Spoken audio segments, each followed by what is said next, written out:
यहाँ से कुछ न्यू फॉर्मूले बने पहले से ही हैं, जो हम पढ़ चुके हैं उससे ही बनाए हमने, लेकिन है क्या वो देखते हैं। देखो एक्स आर की बात करें, अगर रिएक्टेंस निकालने की बात करें, तो इस केस में इसका फॉर्मूला क्या होता है, एक्स निकालने का फॉर्मूला क्या होता है, V peak by I peak, यही होता है। वी पीक क्या होता है, वी नोड होता है, आई पीक आई नोड होता है।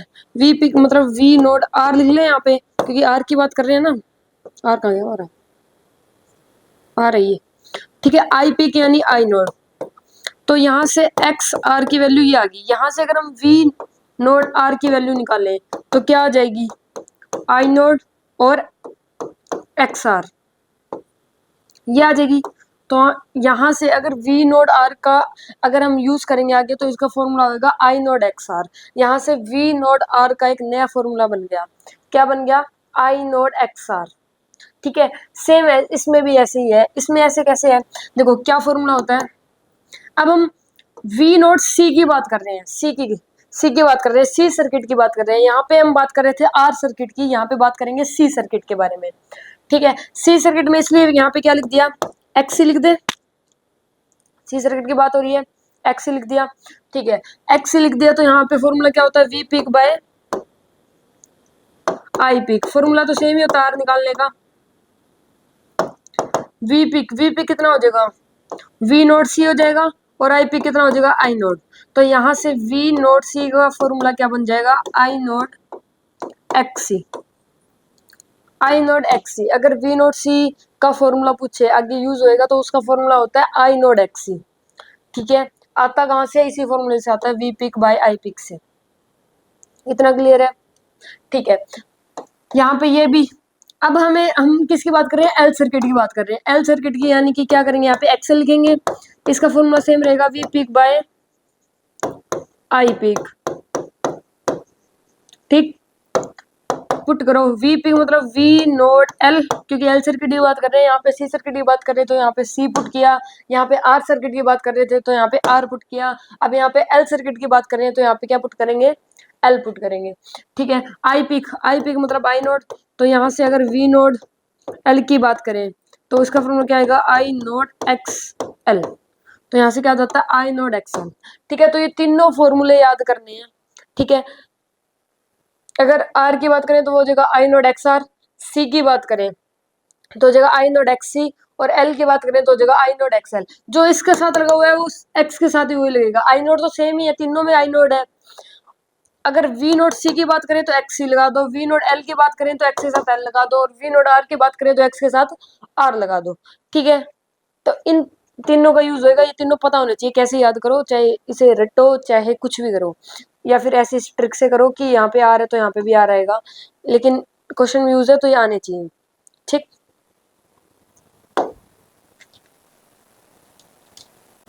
देखो अभी ये क्वेश्चन है, ठीक है, उसी पे बेस्ड है, इसे सोल्व करते हैं। आई की वैल्यू गिवन है, ठीक है, एक्स आर गिवन है, ठीक है, एक्स एल गिवन है, और यहाँ पे एक्स सी भी गिवन है, ठीक है। तीन चीजें गिवन है आपको, आई भी तो गिवन है ही। देखो वी आर यानी ये किस में बात कर रहे हैं हम, आर सर्किट में बात कर रहे हैं, इसके साथ आर लगाओ तो इसका मतलब क्या है कि हम किसकी बात कर रहे हैं, आर सर्किट की बात कर रहे हैं, ठीक है। आर सर्किट का फॉर्मूला क्या होता है, इस केस में फॉर्मूला क्या होता है, आर सर्किट के केस में क्या फॉर्मूला होगा, ये होता है वी नोड, यहाँ पे आर की बात कर रहे हैं तो आर लिख देते हैं, ठीक है, साइन ओमेगा टी, यही होता है। ये हम पहले पढ़ चुके हैं, ये पता होना चाहिए, ठीक है। अब इसकी जगह वैल्यू पुट करते हैं, वी नोड आर को क्या लिख सकते हैं, आई नोड एक्स आर, ऐसा लिख सकते हैं ना, यही तो याद किया, ठीक है। इसकी जगह रिप्लेस कर दो, ये लिख दो, ये लिख दिया हमने, I naught X R sine omega T, ठीक है। अब इसकी वैल्यू पुट कर देते हैं, एक्स आई नोड की वैल्यू कितनी है 10, इनटू में एक्स आर की वैल्यू कितनी है 2, साइन ओमेगा टी साइन के साथ लगा हुआ है 3t, ठीक है। तो यहाँ से कितना आ जाएगा 20 साइन 3t, ठीक है। तो फर्स्ट हमने वी आर तो फाइंड कर लिया, ठीक, अब वीसी की बात करते हैं, वीसी की बात करते हैं। सुनो देखो, वीसी का फॉर्मूला क्या होता है? वीसी का फॉर्मूला होता है वी नॉट सी की बात करते हैं तो यहाँ पे सी लिख सकते हैं, V naught C sine omega T minus pi by 2। इसमें ये कम होता है इसलिए माइनस में बात करते हैं, ठीक है। क्या लिखेंगे?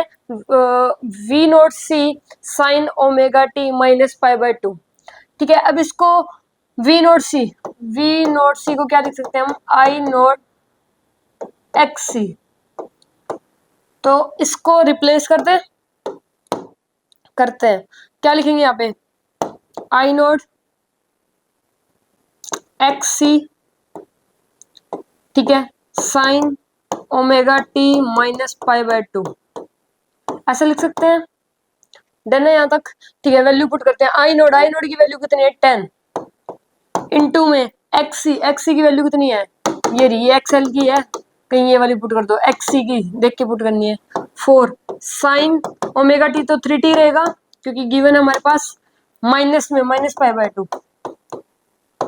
तो यहाँ से ये कितना आ जाएगा? ये बस 40 आ जाएगा, 40 sign 3t minus pi by 2, ठीक है। तो ये वी सी भी हमने फाइंड कर लिया, क्लियर। अब बात करते हैं वीएल की। वीएल का फॉर्मूला क्या होता है? इस केस में जो इसका फॉर्मूला बनता है वी नोट एल, लिख सकते हैं, एल की बात कर रहे हैं, लिख सकते हैं, ठीक है। V naught L sine omega T plus pi by 2, इसमें ये आगे होता है तो इसलिए यहाँ पे प्लस पाई बाय 2 लिखते हैं, ठीक। इसका फॉर्मूला वी नोट एल का फॉर्मूला होता है आई नोट एक्सएल। इसको रिप्लेस कर देते हैं, ठीक है, वैल्यू पुट करते हैं।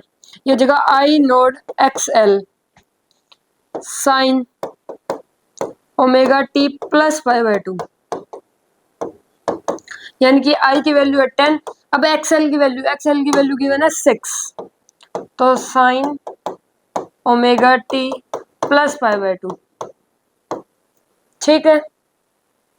तो यहां से आ जाएगा 60 sign omega T plus pi by 2, clear. ये इसलिए देते हैं ताकि आपको फॉर्मूले याद हो जाए, ठीक है। क्वेश्चन इसलिए करवाते हैं, जो ये छोटे सिंपल क्वेश्चन होते हैं ऐसे थोड़ी क्वेश्चन आते हैं, ऐसे क्वेश्चन नहीं आते, लेकिन जो लॉन्ग क्वेश्चन होते हैं उनमें इनका यूज होता है। और अगर फॉर्मूले नहीं पता तो फिर कैसे सोल्व होंगे, ठीक है। तो ये फॉर्मूले माइंड में सेट हो जाए इसलिए बारी बारी इसका यूज होता है, ठीक है, वरना क्वेश्चन तो इजी है, ठीक। नेक्स्ट क्वेश्चन पे बढ़े, ठीक है, नेक्स्ट पे बढ़ते हैं। पीक वोल्टेज अक्रॉस रेजिस्टेंस है V naught R, capacitor peak voltage capacitor की है वी नोट सी और इंडक्टर की है V naught L. Peak current in loop in I naught sine omega T, same ही तो है। देखो सुनो, इसका फॉर्मूला क्या होता है? आई नोट एक्स आर, ठीक है। इसका क्या हो जाएगा? I naught X C, 2x लिख दिए क्या? एक्स सी, और इसका कितना हो जाएगा? आई नोट एक्स एल, ठीक है। ये फॉर्मूले डन, ठीक। रिप्लेस कर देंगे यहाँ पे। इसका फॉर्मूला क्या होता है? इसका फॉर्मूला होता है, सुनो देखो, इसका फॉर्मूला क्या होता है? वही सेम ही होता है, V naught R sine omega T. तो इसको रिप्लेस करेंगे तो यहाँ पे ये क्या आ जाएगा? यहाँ पे आ जाएगा आई नोट एक्स आर, इससे रिप्लेस कर दिया, साइन ओमेगा टी। इसमें वैल्यू नहीं दे रखी तो यहाँ तक रख दो, बस यहाँ तक ही करना है, फिर ये ठीक है। यहाँ तक छोड़ दो इसको, यहाँ तक, ठीक है। इसका फॉर्मूला होता है V naught C sine omega T minus pi by 2, ठीक है। सोल्व कर लेते हैं इसे। ये आ जाएगा I naught X C sine omega T minus pi by 2, बस यही बताना था इसमें। और इसका फॉर्मूला होता है V naught L sine omega T plus pi by 2। तो यहाँ से ये आ जाएगा I naught R L, R आएगा यहाँ पे, आर नहीं आएगा, देखो एक्स ही आएगा, सही बात है। X L sine omega T plus pi by 2, done, याद हो गए होंगे आपको। आगे बढ़ते हैं। Standard phasor diagram, phasor diagram, ठीक है सुनो।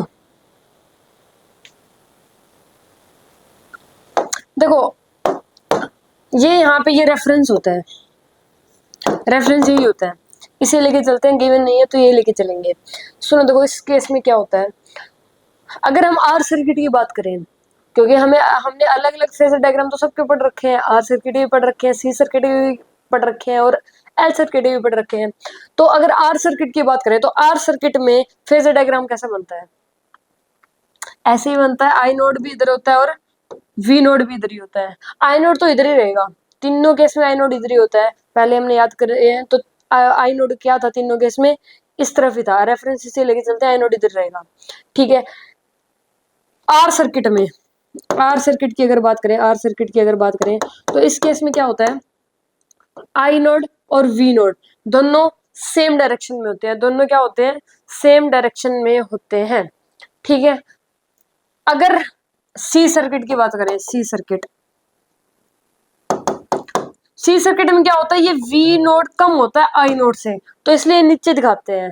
जो हमने डायग्राम याद किया था, जो फेजर डायग्राम याद किया था, उसमें क्या था, आई नोड इधर था, ठीक है, और वी नोड सी इधर था। ये किसकी बात थी, सी सर्किट की। तो इस केस में भी तो ऐसा ही है, इसमें ये वी नोड क्या होता है, कम होता है आई नोड से, जो हम बातें कर चुके हैं। ये सी सर्किट के बारे में, सी सर्किट में डिटेल में इस बारे में पढ़ चुके हैं। ये वी नोड क्या होता है, कम होता है, किससे, आई नोड से, तो इसलिए ये नीचे बनाते हैं, नीचे बनाते हैं, इसका मतलब ये इससे कम है, ये इससे कम है, इसलिए नीचे बनाते हैं, ठीक है। तो ये थी सी सर्किट के बारे में। अब आ जाते हैं एल सर्किट। एल सर्किट की अगर बात करें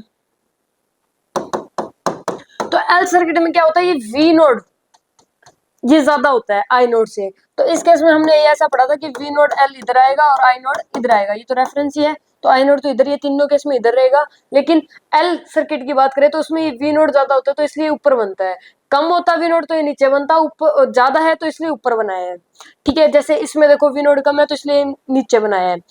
और ये कितने फेज एंगल से होता है, पाई बाय 2, ये बड़ा होगा तो भी पाई बाय 2 से होगा और ये छोटा होगा तो भी पाई बाय 2 के एंगल से होगा।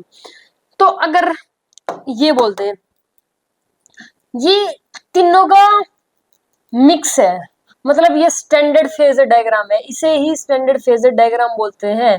ये अगर स्टैंडर्ड फेजर डायग्राम बोलते हैं तो इसका मतलब तीनों दिखाने हमें, तीनों सर्किट के बारे में बात कर रहे हैं, आर सर्किट, एल सर्किट और सी सर्किट, ठीक है। अगर स्टैंडर्ड फेजर डायग्राम के बारे में बोले तो ये ऐसा होता है। डन है, ये याद करना है, यूज है इसका आगे। डन, आई हमेशा इधर रहेगा। देखो इसका एक वो भी होता है, lamp, lamp, LAMP, lamp. Lamp कहाँ होता है, ऊपर होता है, रोड से ऊपर होता है, इसलिए लैंप आ गया ऊपर, ठीक है। सी मतलब कुआ, कुआ, वॉल, वॉल कहते हैं जिसे, कुआ, तो कुआ कहाँ होता है, नीचे होता है, तो इसलिए नीचे। रोड ऐसे होती है रोड, तो रोड ऐसे, ट्रिक है भाई सुना देखो, हाँ मतलब लैंप ऊपर होता है, इसका मतलब एल वाला ऊपर आएगा, कुआ नीचे होता है मतलब सी वाला नीचे आएगा, और रोड ऐसे होती है तो आर ऐसे आएगा, यानी वी नोड आर इधर, वी नोड एल ऊपर और वी नोड सी नीचे, लैंप कुआ रोड, ठीक है। इस तरीके से भी याद कर सकते हो, या फिर ऐसे समझ में आ रहा है तो ऐसे भी याद कर सकते हो, और जो पहले याद किया है उस तरीके से करना चाहते हो अलग अलग बना के तो वैसे भी कर सकते हो। मैंने तो एक ट्रिक बताई है छोटी सी। डन है, नेक्स्ट आरसी सर्किट, मतलब ये भी होएगा और कैपेसिटर भी होएगा। तो इस केस में वही 6 बातें पढ़नी है हमें, 3 हम पहले कर चुके हैं, अब 2-2 का कॉम्बिनेशन आएगा। पहले हम सिंगल सिंगल कर रहे थे, जैसे R circuit, L circuit, C circuit, अब आरसी, ऐसे कॉम्बिनेशन में आएंगे, 2-2 के कंबाइन होके आएंगे, 2-2 कंबाइन होके आएंगे, ठीक है। बातें वही 6 ही बातें करनी है। देखो सुनो, इसने क्या बोला है कि अगर करंट जा रहा है आई नोट साइन ओमेगा टी का, किसका जा रहा है, आई नोट साइन ओमेगा टी, तो इस केस में जो v होगा वो होता है v naught sine omega T minus tangent inverse XC by X R. ये याद ही करने हैं, अजीब से है ना, पहले सिंगल सिंगल वाले अच्छे हैं, सिंगल अच्छे होते हैं, डबल अच्छे नहीं होते हैं। देखो ये याद ही करना भाई, और आया कहाँ से वो तो मैं आगे समझा दूंगा, पहले सुन लो क्या क्या चीजें इसमें अजीब से दिख रहे होंगे। स्क्वायर रूट में आ रहे हैं, माइनस में आ रहे हैं, टेंजेंट की फॉर्म में आ रहे हैं, याद करने पड़ेंगे, कोई सोल्यूशन ही नहीं है दूसरा तो। ठीक है, तो इस केस में सुनो, इस केस में जरूरी नहीं है कि यहाँ पे अगर जो current I naught sine omega T चल रहा है तो वोल्टेज भी V naught sine omega T का ही आएगा। ऐसा जरूरी नहीं है कि इसमें से जितना जा रहा है इसमें से भी इतना जाएगा, ऐसा जरूरी नहीं है। पहले ऐसा ही था कि I naught sine omega T का जा रहा है तो उधर V naught sine omega T का आएगा, लेकिन नहीं, इसमें करंट अगर आई नोट साइन ओमेगा का टी, अगर current I naught sine omega T का जा रहा है तो इसमें v जो जाएगा वो जाएगा V naught sine omega T minus tangent inverse X C by X R.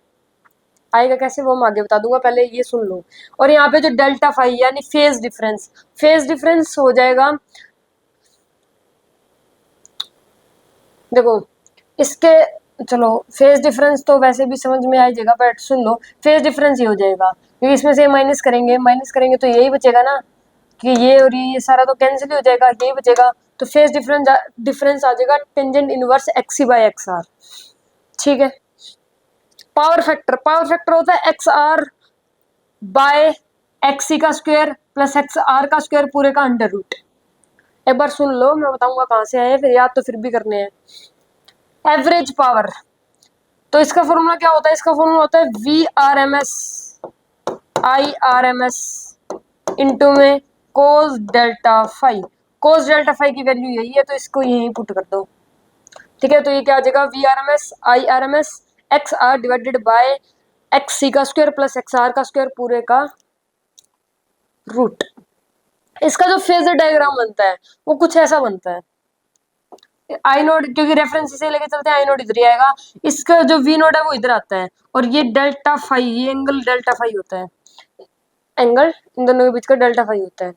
ठीक, रिएक्टेंस एक्सएल ये हो जाएगा एक्स आर का स्क्वायर प्लस एक्स सी का स्क्वायर, क्योंकि आर सी की बात कर रहे हैं ना, तो यहाँ पे ये एक्स आर की बात करेंगे और यहाँ पे एक्स सी की बात करेंगे, दोनों का स्क्वायर पूरे का रूट। ठीक है, अभी आते कहाँ से है वो बता रहा हूँ, 6 स्टेप है, 1 2 3 4 5 6, 6 की 6 बातें याद करनी है आरसी सर्किट के बारे में। प्रूव करते हैं आए कहाँ से है। ठीक, प्रूव करते हैं, सब बातों को प्रूव करते हैं जो आरसी सर्किट के बारे में, आरसी सर्किट के बारे में जो 6 बातें पढ़ी है उन सबको प्रूव करते हैं। सुनो देखो, पहले आरसी सर्किट, आर सर्किट का फेजर डायग्राम कैसे बनता है, आर सर्किट का आई नोड तो ये रहेगा, ये रेफरेंस है, ठीक, और V naught R, R circuit की बात कर रहे हैं तो आर लगा दिया, तो ये ऐसे बनता है, आई नोड भी इधर होता है, वी नोड भी इधर होता है। ठीक है, सी सर्किट, आर सी की बात कर रहे हैं, आर की बात, आर फाइंड कर लिया, आर का फेजर डायग्राम ऐसे बनता है, सी सर्किट का फेजर डायग्राम की बात करते हैं, तो सी मतलब कुआ यानी कि नीचे, तो वी नोड सी इधर आ जाएगा, आई यही रहेगा, वी नोड सी ऐसे आ जाएगा। अब ये अगर ये फेजर डायग्राम नहीं पता तो कैसे सोल्व होएगा, जो हमने स्टैंडर्ड फेजर डायग्राम किया था वो तीनों का था, है ना, तीनों का था, अगर ये नहीं पता तो नहीं सोल्व होएगा। डन है, तो ये पता होना चाहिए। सुनो, तो यहाँ पे ये डायग्राम बना रखा है।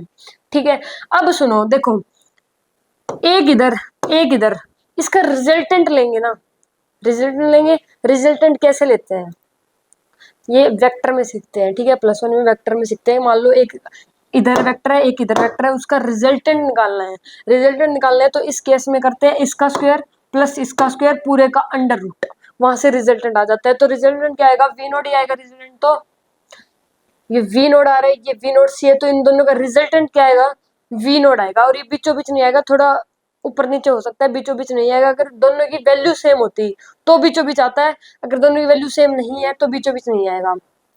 ठीक है, ये हम +1 में सीखते हैं। देखो अब रिजल्टेंट कैसे लेंगे, सुनो देखो, इसका स्क्वायर प्लस इसका स्क्वायर पूरे का अंडर रूट, क्या बोला मैंने, इसका स्क्वायर प्लस इसका स्क्वायर पूरे का अंडर रूट, वहां से हमें मिल जाएगा वी नोड, क्योंकि वी नोड की वैल्यू हो जाएगी इसका स्क्वायर वी नोड आर का स्क्वायर प्लस में वी नोड सी का स्क्वायर पूरे का अंडर रूट। इसे सॉल्व करेंगे, देखो वी नोड आर को क्या लिख सकते हैं, आई नोड एक्स आर लिख सकते हैं, वी नोड आर को क्या लिख सकते हैं, आई नोड एक्स आर लिख सकते हैं, और वी नोड सी को क्या लिख सकते हैं, आई नोड एक्स सी, ऐसा लिख सकते हैं दोनों को। इन दोनों को यहाँ पे ऐसा कर दिया, रिप्लेस कर दिया दोनों को इनसे। तो यहाँ से क्या आ जाएगा हमारे पास, यहाँ से जो वी नोड की वैल्यू आएगी, वी नोड की जो वैल्यू आएगी वो आएगी I naught root X square plus X C square. ठीक है, इसका स्क्वायर प्लस इसका स्क्वायर पूरे का under root multiply I naught से कर देंगे। तो ये किसकी वैल्यू आ गई हमारे पास, वी नोड की वैल्यू आ गई। वी नोड की वैल्यू कैसे आई है, रिजल्टेंट कैसे आया दोनों का। देखो अगर ये नहीं पता तो रिजल्टेंट कैसे निकालते हैं, ऊपर निकालते हैं हम। तो अगर हम मान लेते हैं कि वी नोड सी ऊपर है तो ऊपर आता रिजल्टेंट, है ना। तो ये पता होना चाहिए। हमने रिजल्टेंट निकाला क्योंकि हमारे पास दो वैल्यू थी, एक इधर था, एक इधर था। इन दोनों का रिजल्टेंट निकाला है। कैसे निकालते हैं, इसका स्क्वायर प्लस इसका स्क्वायर पूरे का अंडर रूट। यहाँ से हमारे पास वी नोड की वैल्यू आ गई। किसकी वैल्यू आ गई, वी नोड की। ठीक है, वी नोड की वैल्यू आ गई। अब आगे बढ़ते हैं। देखो ये z है ना, इस z को बोलते हैं इम्पेंडेंस। इम्पेंडेंस ये भी x की तरह ही होता है, x बोल लो। यहाँ पे बस RC सर्किट में z बोल दिया, कोई बात नहीं है। इसका भी V peak by I peak ही करते हैं। तो वी पिक क्या हो जाएगा, वी नोड, बाय में आई पिक क्या हो जाएगा, आई नोड। तो यहाँ पे क्या आ रहा है हमारे पास, z की वैल्यू क्या है, इम्पेंडेंस बोलते हैं इसे, ये x की तरह ही होता है एक। ठीक है, क्या फॉर्मूला आ जाएगा, V peak by I peak. v की वैल्यू ये हमारे पास, वी नोड की वैल्यू पुट करते हैं, I naught root X R का स्क्वायर प्लस में एक्स सी का स्क्वायर, बाय में आई नोड का आई नोड रहेगा, आई नोड से आई नोड कैंसिल। तो यहाँ से z की वैल्यू क्या आ जाएगी, ये आ गई रूट एक्स आर का स्क्वायर प्लस में एक्स सी का स्क्वायर। यहाँ तक क्लियर है, डन है। ठीक है, यहाँ से वैल्यू आ गई हमारे पास। अब हमें निकालना है टेंजेंट डेल्टा फाई। क्या निकालना है, टेंजेंट डेल्टा फाई। इसका फॉर्मूला क्या होता है, perpendicular by base. Tangent theta मान लो, यहाँ पे डेल्टा फाई मान रखा हमने, थीटा यही तो होता है। इसका फॉर्मूला होता है परपेंडिकुलर बाय बेस। परपेंडिकुलर क्या है, वी नोट सी, बेस क्या है, वी नोट आर। ऐसा ही है, वी नोट सी को क्या लिख सकते हैं, वी नोट सी को, वी नोट सी को ये लिख सकते हैं I naught X C. V naught R को क्या लिख सकते हैं, I naught X R. I naught से आई नोट कैंसिल, आ जाएगा एक्स सी बाय में एक्स आर। आ गया एक्स सी बाय में एक्स आर। तो यहाँ से डेल्टा फाई की वैल्यू क्या आ जाएगी, ये टेंजेंट इधर चल जाएगा, यानी कि tangent inverse X C by X R. दो चीजें प्रूफ कर दी, एक ये एक ये। देखो यही तो थी, tangent inverse X C by X R. कहाँ से आई पता चल गया, अब इसे प्रूफ करेंगे। ठीक है, यहाँ तक क्लियर है, यहाँ तक डन। रफ कर दूं ये, ठीक है, ये रफ करके आगे बढ़ते हैं।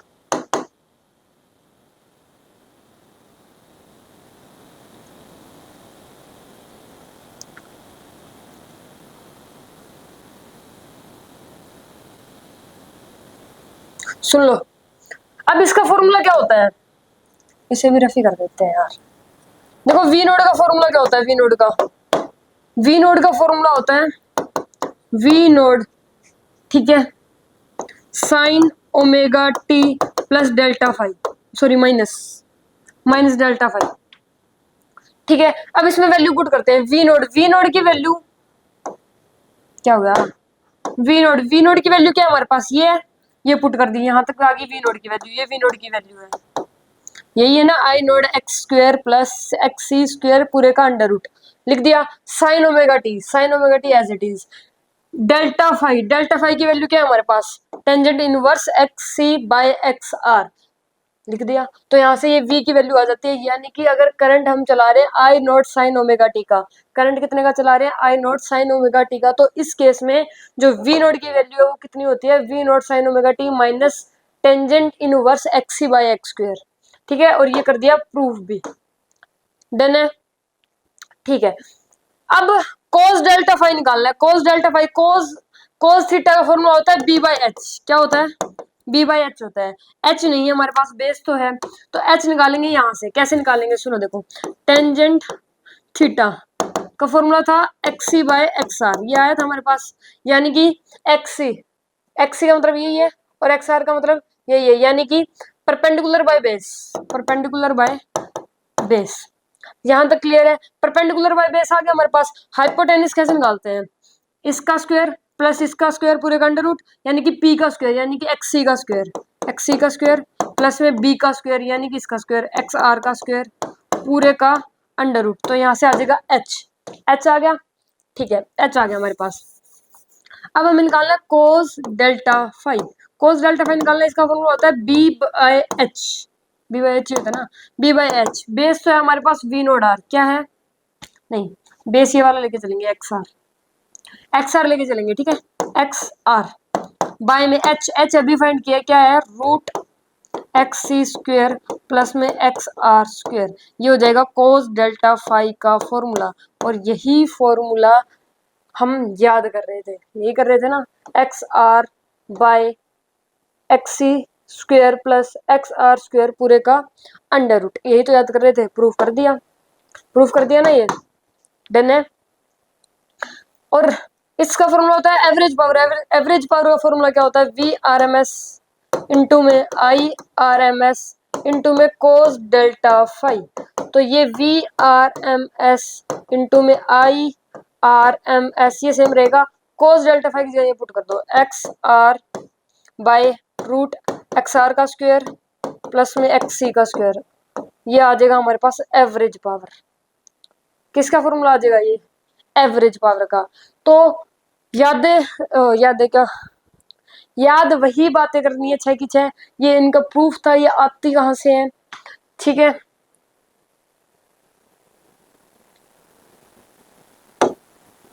ये 6 की 6 बातें याद करनी है, डन है। देखो यहाँ पे देखो इसका ये रिजल्टेंट लेके चलेंगे, ठीक है, क्योंकि इधर क्या आता है, इधर आता है वी नोड सी, इधर आता है वी नोड आर, इन दोनों का रिजल्टेंट आएगा वी नोड। तो इनका आर सी का सर्किट दोनों का मिला के अगर फेजर डायग्राम पूछ ले तो इस केस में ये ऐसा बनता है, यहाँ पे ये इन दोनों का रिजल्टेंट ले लेंगे तो वी नोड आ जाता है, इन दोनों का रिजल्टेंट ले लेंगे तो वी नोड आ जाएगा, ठीक है जी, ठीक है। ये यहाँ पे इस रिएक्टेंस यानी कि आर का मतलब और यहाँ पे z का मतलब, दोनों का मतलब एक ही है, तो यहाँ पे ये z प्रूफ कर दिया और यहाँ पे आर भी यही था जो हम याद कर रहे थे। देन है आरसी सर्किट में कोई डाउट, कोई डाउट नहीं है, ठीक है आगे चलते हैं। एल आर सर्किट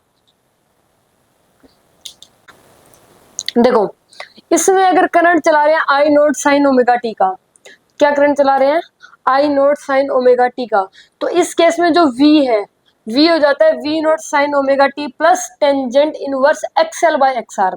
सुनो देखो आरसी सर्किट में क्या था, यहाँ पे था v naught sine omega T minus tangent inverse X C by X R. वहाँ पे आरसी सर्किट की बात कर रहे थे तो c बाय आर आएगा X C by X R, यहाँ पे एल आर सर्किट की बात कर रहे हैं तो यहाँ पे एक्सएल बाय एक्स आर आएगा, और वहाँ पे minus tangent inverse X C by X R था, यहाँ पे plus tangent XL by XR आएगा। डन है, आएगा कैसे वही प्रूफ कर देंगे। एक बार याद 6 बातें करनी है। अगर इसमें एल आर सर्किट में आई का करंट चल रहा है, मतलब आई नोट साइन ओमेगा टी का करंट चल रहा है, तो इस केस में जो v की वैल्यू है वो होती है v naught sine omega T plus tangent inverse X L by X R. Clear है, यहाँ पे ये बचेगा, तो डेल्टा फाई की वैल्यू हो जाएगी, मतलब फेज डिफरेंस की वैल्यू हो जाएगी इस केस में tangent inverse XL by X R, ठीक है। यहाँ पे इंडक्टर है और ये रेजिस्टेंस है। पावर फैक्टर देखो उसमें था x R by X C का स्क्वायर प्लस एक्स आर का स्क्वायर, सी की जगह एल पुट कर दो बस, आर तो सेम ही है क्योंकि एल आर की बात कर रहे हैं ना, एल आर की बात कर रहे हैं तो आर तो सेम ही रहेगा, बस सी की जगह एल पुट कर दिया तो यहाँ से पावर फैक्टर आ जाएगा। एवरेज पावर डेल्टा को कोस डेल्टा फाइव की जगह बस ये पुट कर दो तो यहाँ से एवरेज पावर आ जाएगा। फेजर डायग्राम, इसका फेजर डायग्राम ऐसा होता है, देखो ऐसा क्यों होता है क्योंकि इसके भी इधर तो आता है वी नोड आर, ऊपर आता है वी नोड एल, इधर आता है वी नोड आर, ऊपर आता है वी नोड एल, इन दोनों का रिजल्टेंट लेंगे तो ये वी नोड आ जाएगा। तो दोनों का अगर कंबाइन पूछ ले यानी कि एल आर सर्किट का फेजर डायग्राम पूछ ले तो इस केस में ये ऐसा बनता है। उसमें था ऐसा था, वी नोड इधर आ जाता था क्योंकि यहाँ पे था वी नोड सी इधर नीचे था तो इसलिए इसका रिजल्ट नहीं आता था, यहाँ पे वी नोड एल ऊपर है तो इन दोनों का रिजल्टेंट यहाँ आ जाएगा। तो इसका जो फेजर डायग्राम है इन दोनों का ऐसे बनता है, दोनों का नहीं एल आर सर्किट का, ऐसे बनता है। डन है। और रिएक्टेंस यानी कि जेड, ये वहां पे था एक्स सी का स्क्वायर प्लस में एक्स आर का स्क्वायर, यहाँ पे हो जाएगा एक्स एल का स्क्वायर प्लस में एक्स आर का स्क्वायर पूरे का अंडर रूट। याद करनी है, ठीक है, बातें याद करनी है। क्लियर है? छह की छह बातें एल आर सर्किट की भी और आरसी सर्किट दोनों की याद करनी है। अब इसका भी प्रूफ कर देते हैं कहाँ से क्या चीज आई है। ठीक है, प्रूफ करते हैं इसको भी। हो गया, सुनो देखो, एल आर सर्किट प्रूव करते हैं सारी बातें। देखो आर सर्किट का तो फेजर डायग्राम ऐसे बनता है, आई नोड इधर और वी नोड आर इधर, ये रेफरेंस होता है।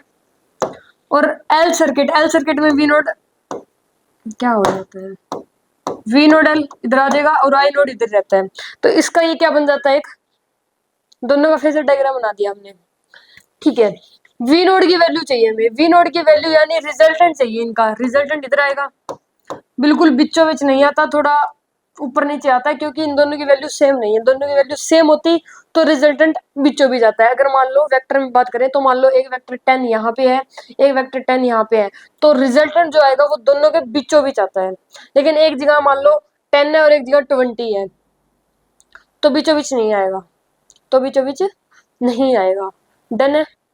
ठीक है, तो इस केस में हमें वी नोड की वैल्यू चाहिए। किसकी वैल्यू चाहिए? वी नोड की वैल्यू चाहिए। तो वी नोड की वैल्यू कैसे फाइंड करेंगे? वी की वैल्यू चाहिए हमें इसका स्क्वायर यानी कि वी नोड एल का स्क्वायर प्लस में इसका स्क्वायर वी नोड आर का स्क्वायर पूरे का क्या कर देंगे, अंडर रूट। ठीक है, अब वी नोड एल को लिख सकते हैं आई नोड एक्स एल, ठीक। और वी नोड आर को क्या लिख सकते हैं, आई नोड एक्स आर लिख सकते हैं। रिप्लेस कर दो दोनों को। ठीक है, ये क्या हो जाएगा, आई नोड एक्स एल का स्क्वायर प्लस में आई नोड एक्स आर का स्क्वायर। तो यहाँ से जो v की वैल्यू आ जाएगी वो आ जाएगी आई नोड तो बाहर आ जाएगा और अंदर बचेगा एक्स एल का स्क्वायर प्लस में एक्स आर का स्क्वायर। तो यहाँ से आ जाती है रिजल्टेंट की वैल्यू, ये आ गई यहाँ से वी नोड की वैल्यू। किसकी वैल्यू आ गई हमारे पास, वी नोड की वैल्यू आई नोड एक्स एल का स्क्वायर प्लस एक्स आर का स्क्वायर पूरे का अंडर रूट। क्लियर है यहाँ तक? ठीक है, उसके बाद वही रिएक्टेंस फाइंड करना है, मेरी रिएक्टेंस प्रूफ करना है। तो z लिख सकते हैं, z का फॉर्मूला ये तो समझ में आ गया होगा, रफ कर देते हैं इसे।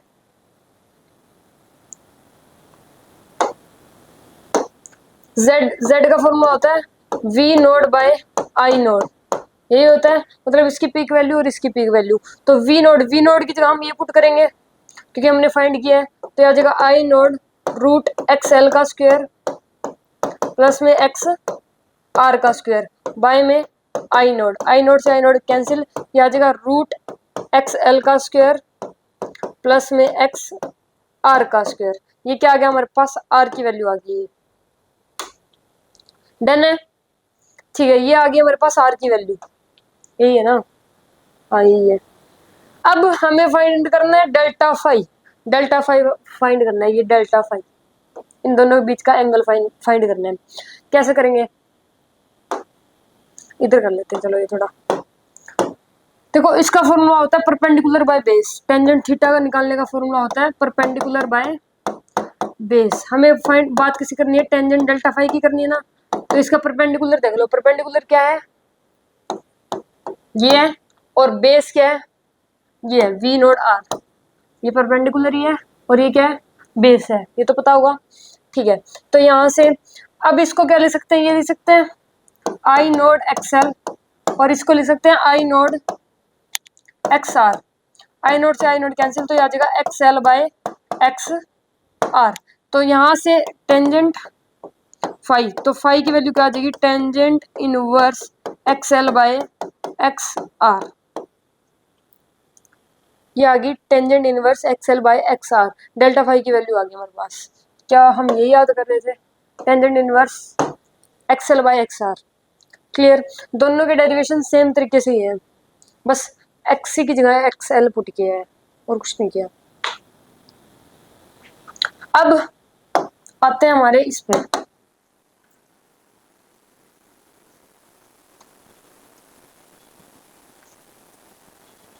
ये तो समझ में आ गया होगा, रफ कर देते हैं इसे, सुन लो।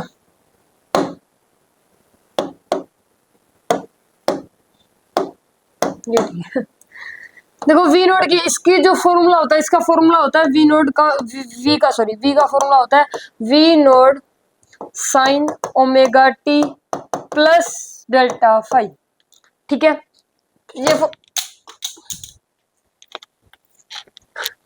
ये फॉर्मूला होता है। ठीक है, इस फॉर्मूले में पुट करते हैं वी नोड। वी नोड की वैल्यू क्या है हमारे पास, ये वी नोड की वैल्यू है। वी नोड की वैल्यू कितनी है, आई नोड रूट एक्सएल का स्क्वायर प्लस में एक्स आर का स्क्वायर साइन ओमेगा टी। ये इससे बाहर है, ये नहीं है यहाँ पे, ठीक है, कहीं ये समझो, प्लस में डेल्टा फाई। डेल्टा फाई की वैल्यू कितनी है, टेंजेंट इनवर्स, मैं नीचे लिख रहा हूँ, tangent inverse XL by X R. तो यही तो है, यही है। इसका मतलब ये कि अगर एक एल आर सर्किट में आई साइन ओमेगा टी का करंट जाता है, तो उस केस में वी की वैल्यू जो होती है वो होती है आई नॉट एक्सएल का स्क्वायर प्लस एक्स आर, यही होती है ना।